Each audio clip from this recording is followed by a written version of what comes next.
Voltamos com o Papo de Juventude. Hoje a nossa conversa é sobre saúde mental neste período de pandemia da Covid-19. Especialistas apontam alternativas para driblar sentimentos como medo, solidão, tristeza e angústia que passaram a aparecer com mais intensidade e frequência na população nesse momento. Bom, no bloco anterior a gente falou um pouquinho aí de como a arte pode ajudar nesse momento, né? Queria saber da Lidiane. Lidiane, como realmente isso impacta, né? Falando de um estudo aí mais na parte profissional, né? Da psicologia, vamos dizer assim. De que forma essa expressão artística, através das cores, né? Colocando aí para fora, de que forma isso traz benefícios para a pessoa? A arte, principalmente a pintura, tudo aquilo que é manual, ele mexe com o inconsciente, né? Então, nós trabalhamos a arte como uma manifestação daquilo que está reprimido, seja bom ou seja ruim, tudo aquilo que está guardado no inconsciente pode ser manifestado numa tela, num papel. E isso ajuda a amenizar algumas pulsões, algumas angústias. E nós trabalhamos também a arte até mesmo para trabalhar alguns processos traumáticos que a pessoa já possa ter vivenciado, tanto na infância quanto na adolescência ou nos dias atuais, né?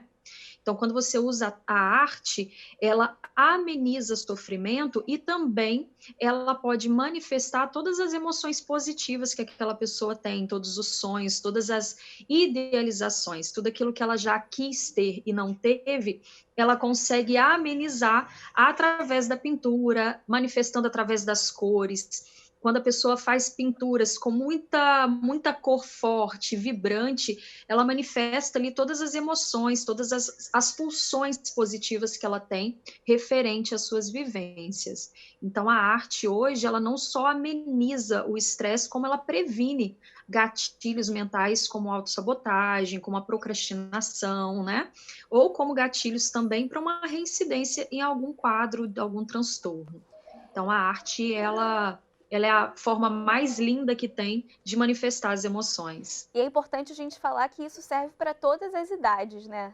Todas as idades, em todos os momentos, né? A arte, ela é também uma prevenção. Ela não é somente vista como um tratamento. Então, desde pequenininho, você ensinando a criança a ter uma educação emocional e estimulando ela tanto a apreciar quanto praticar a arte, vai ajudar muito no desenvolvimento da criança a longo prazo. Patrícia, eu queria que Oi. você contasse um pouquinho mais pra gente da sua relação com a arte, porque você ficou um tempo internada, né, em hospital psiquiátrico. A gente sabe aí da luta, da reforma psiquiátrica, né, da luta antimanicomial para processos de tratamento mais eficazes e menos invasivos. Eu queria que você contasse um pouquinho da sua história, da sua experiência há anos atrás nesses hospitais e de que forma a arte te ajudou a melhorar, né, essas condições. Antes da reforma, eu ainda estava no pavilhão dos adolescentes, faixa azul. Então, eu não achava que aquilo é tratamento, entendeu? Porque os remédios que eu tomava não era como eu tomo agora, era muito. Ao invés de eu tomar um Aldol, eu tomava três, entendeu? Ao invés de eu tomar a clofazimina, o Neosine, aí eu tomava uma injeção também, que se chamava assim, Anapensol Depot. Foi o pior remédio, que foi essa injeção, que eu ficava um mês com ela dentro do meu corpo, entendeu? Eu ficava impregnada. Quantas vezes eu caía no chão, eu agredia as pessoas, sabe por quê? Porque era muito remédio que eu tomava. Aí eu não conseguia falar. Eu tomava choque também, mas o choque não era assim, para mim, eu não achava que era castigo, não. Castigo era eu tomar choque no corpo, como eu tomei na boca. Se eu não tenho dente, foi isso. E o resto dos dentes que eu tinha, foi um funcionário que me agrediu, me deu gravata e quebrou meus dentes todos. Entendeu? Até hoje, eu não uso dentadura. O meu sonho é usar para me poder comer direito, mas eu não consigo. Então, depois que eu saí do pavilhão dos adolescentes, eu fui para Franco da Roça, foi pior. Eu fiquei quase uns 3 meses presa no quarto forte, não via nada. A comida era péssima. Eles botavam a comida na bandeja, eu botava por debaixo da porta. Para tomar banho era um sacrifício. Era muita gente no quarto forte e no corredor. Então, não dava para tomar banho. Eu ficava no quarto, um colchão, no chão do cubículo, e do lado tinha aquele banheiro para a gente fazer a nossa necessidade, entendeu? Não tinha nem um lençol para me cobrir. Passei o maior sufoco. Se eu estou viva, só Deus. A minha força de vontade também. Porque quando acabou essas coisas que aconteceu anos atrás, disse que é reforma, né, que melhorou bem. Depois que acabou um monte de coisa, eu já estava de saída quando aconteceu isso, mas eu cheguei a conhecer um médico que foi para lá, que eu estava presa no quarto forte, mas eu já tinha ido morar fora e voltei para o Franco da Roça. Aí me colocaram no quarto forte. Foi ali que eu conheci um médico, né? Mas eu não conversei nada com ele, não. Só ele abriu lá o portão. Para mim, foi ótimo, porque cada coisa que eu via antes, eu não podia falar. Qualquer coisa, vou te dar injeção, vou te amarrar na cama. Era assim. Eu não tinha ninguém que eu conhecesse, que eu tinha amizade. Para mim foi horrível. Se eu estou viva, não sei como. Raquel, eu queria que você comentasse sobre esse relato da Patrícia Ruth, porque isso é o que a gente chama de reforma psiquiátrica e luta antimanicomial. Isso que ela passou, hoje em dia é proibido, não existe mais isso, né? Isso é uma Sim, violação de direitos muito sim. grave e a reforma Uhum. veio de forma a mudar completamente essa antiga realidade. Sim, a gente é isso que assim, os manicômios eram esses asilos, esses grandes asilos que funcionavam como depósito de gente. Então você não tinha, as pessoas eram amontoadas, isso como a Patrícia falou, colocava se fazia alguma coisa errada, enfim. Não, a lógica não era do cuidado, era uma lógica de assim, colocavam lá com pessoas que não queriam, que se entendiam que estavam doentes e que não iam voltar e apartadas da sociedade. Então, muito ruim, enfim, não é à toa, a Daniela Arbex coloca, né, chama um dos hospícios de Barbacena como o Holocausto brasileiro, a vivência disso. Então, era realmente cenários de horror, e a Patrícia fala disso, da violência institucional. Né? Então, isso a gente vem desde os anos 80, a gente, né, lutando por isso, para uma sociedade que não tenha mais esses espaços, que a gente não é sem esses manicômios, da humanização do tratamento, então, novas formas de você poder lidar, que sejam, né, incluindo a família, ajudando a família precisa de ajuda para lidar com esses problemas, ela não dá conta disso sozinha, mas assim, é onde que a sociedade também está toda envolvida. Não adianta você chegar e querer botar esse problema isolado e ninguém, né, e só as pessoas sofrendo isso. Então, a gente traz isso para a cena. É preciso que a sociedade se veja, possa entender o que a leva, né, como que ela está estruturada que leva ao adoecimento. Então, pensar novas formas de lidar com a vida.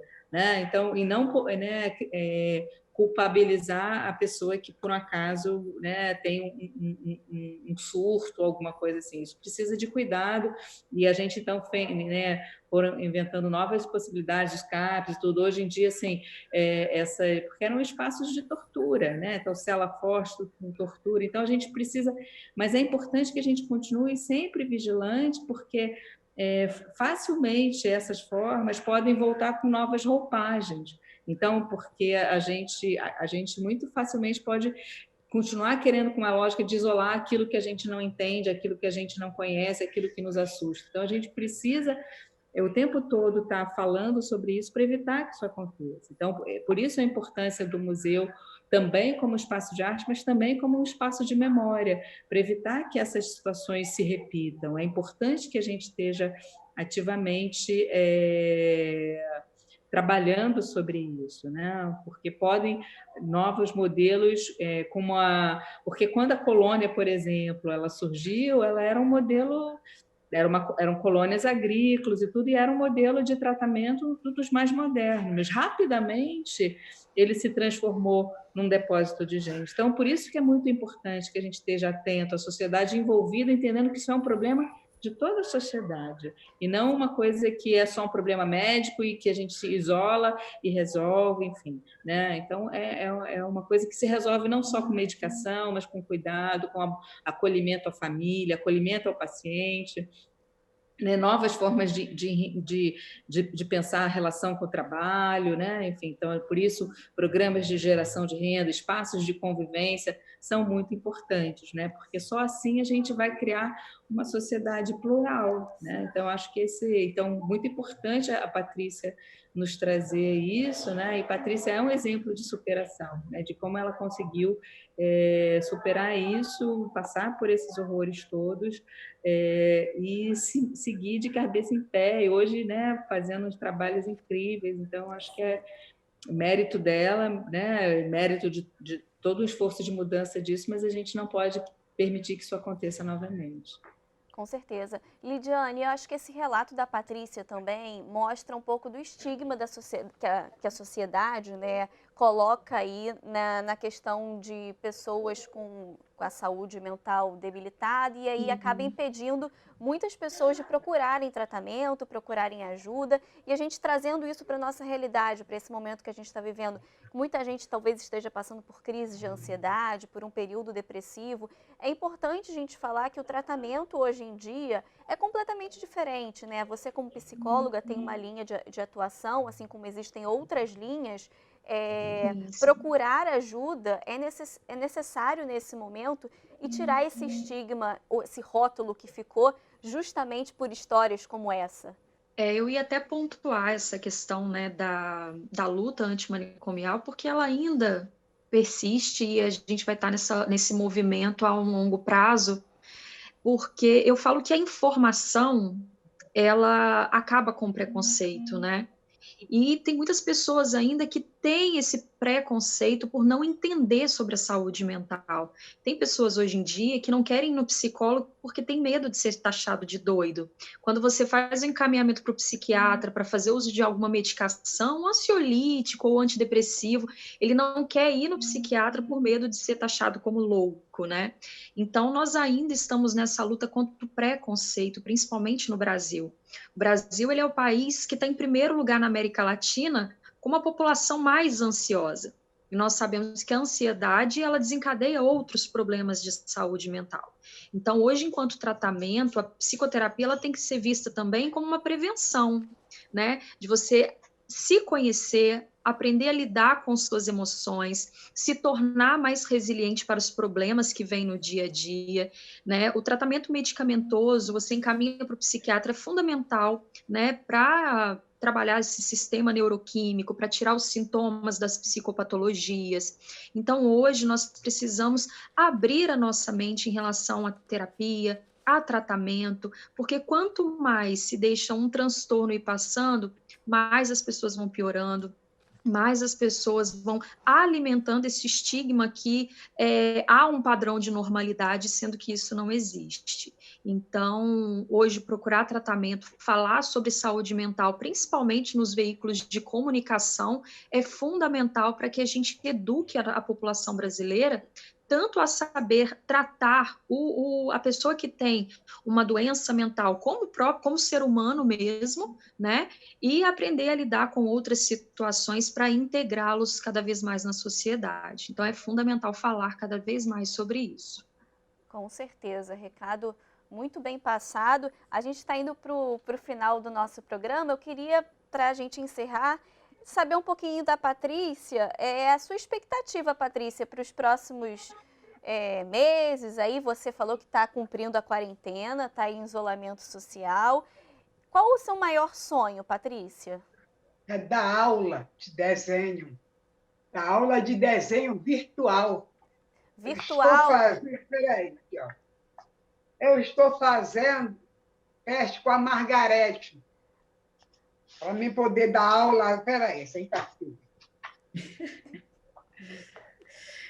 Aqui. Conta. Foi dentro de casa, aproveitando a quarentena, não tinha nada para fazer.